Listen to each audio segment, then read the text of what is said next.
মানুষ কেন আমাদেরকে নিয়ে মন্তব্য করে? চলুন আজকে আমরা একটি দাম্পত্য পরিবার থেকে আমরা জেনে নেই মানুষ কেন আমাদেরকে নিয়ে মন্তব্য করে বা কি মন্তব্য করে।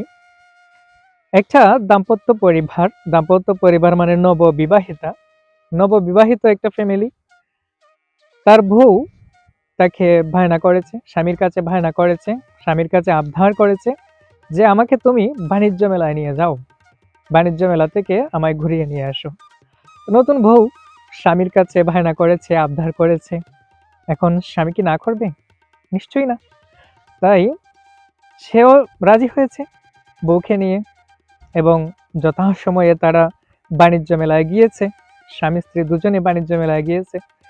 বাণিজ্য মেলা যাওয়ার পর নতুন বউ তার স্বামীর কাছে আরেকটি আবদার করেছে।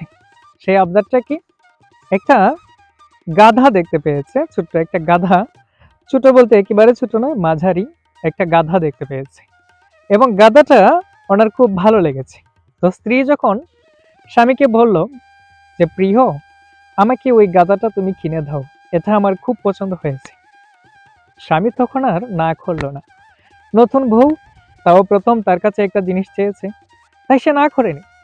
ঠিক আছে, আমি তোমাকে গাধাটা কিনে দিব, এবং দাম দর করে গাধার মালিককে টাকা দিয়ে সে গাধাটা কিনেছে, একটা গাধা কিনেছে। এবং গাধাটা কিনে তারা যখন বাড়ি যাচ্ছিল, বাড়ি যাওয়ার সময় স্বামী স্ত্রী দুজনে গল্প করে করে যাচ্ছে, আর গাধাটাকে তাদের পিছনে হাঁটিয়ে হাঁটিয়ে নিয়ে যাচ্ছে, দড়িতে ধরে নিয়ে যাচ্ছে। তো যখন গাধাটাকে নিয়ে যাচ্ছে, একদল লোক দেখে বলছে যে দেখো এরা কতটা মূর্খ। মূর্খ কেন? কারণ একটা গাধা থাকতেও সে তার বউকে হাঁটিয়ে নিয়ে যাচ্ছে। কেন? বউটাকে কি গাধার পিঠে করে নেওয়া যেত না? এই কথা শুনে স্বামী ভাবলো, হ্যাঁ ঠিকই তো আছে, আমি তো এটা ভুল করেছি। তাই সে কি করেছে, তার স্ত্রীকে গাধার পিঠে চড়িয়ে দিয়েছে, এবং গাধাটাকে ধরে দড়িতে করে টেনে টেনে নিয়ে যাচ্ছে। কিছু দূর যাওয়ার পর একদল লোক বলল, আরে বেচারা দেখো কি বউ পাগলা, কতটা বউ পাগলা হলে এমনটা করতে পারে, নিজে হেঁটে হেঁটে যাচ্ছে আর বউটাকে গাধার পিঠে চড়িয়ে নিয়ে যাচ্ছে। এমন কথা শুনে তার বউ ছট করে গাধার পিঠ থেকে নেমে পড়েছে, বলছে আমি গাধায় যাব না, তুমি গাধাতে উঠো, আমি হেঁটে হেঁটে যাব।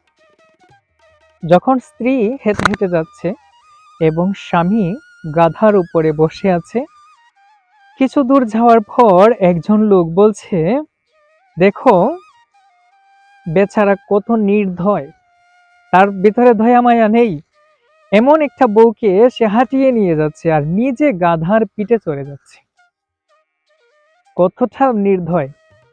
এই কথা শুনে স্বামী ভাবলো, তাহলে ঠিক আছে, চলো আমরা দুজনেই গাধার পিঠে চড়ে আমরা একসাথে যাই। তখন স্বামী স্ত্রী দুজনেই তারা কি করেছে, গাধার পিঠে উঠেছে, গাধার পিঠে চড়েছে।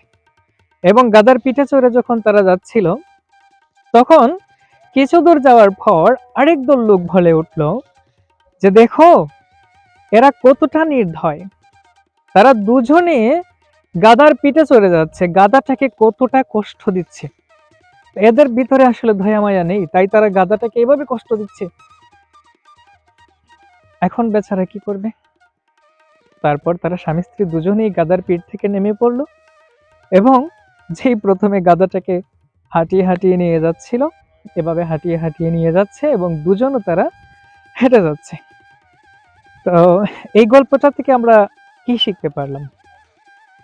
এই গল্পটা থেকে আমরা এটাই শিখতে পারলাম, আপনি যা কিছুই করেন, কিছু লোক আছে সব কিছুতেই ভুল ধরবে, সব কিছুতেই আপনি ভুল, সব কিছুতেই আপনার দোষ খুঁজবে।